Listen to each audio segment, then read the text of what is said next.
Today, we walk not just to capture the beauty of our city, but to honor its history. Baguio's liberation was a turning point at a time when the city, marked by struggle, began its journey of healing and renewal. Baguio Liberation 80 and Still Free is more than an exhibit. It is a living memorial. It is a bridge that connects generations. Those who lived through the war, through those who rebuilt in the aftermath, and those of us who now benefit from their legacy.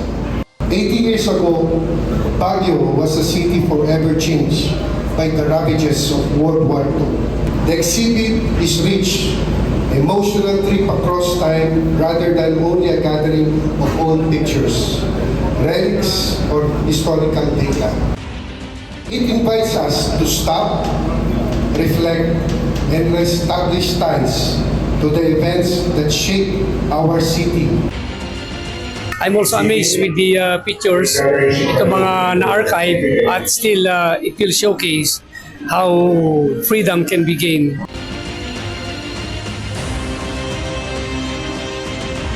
Remember these stories. Retell them.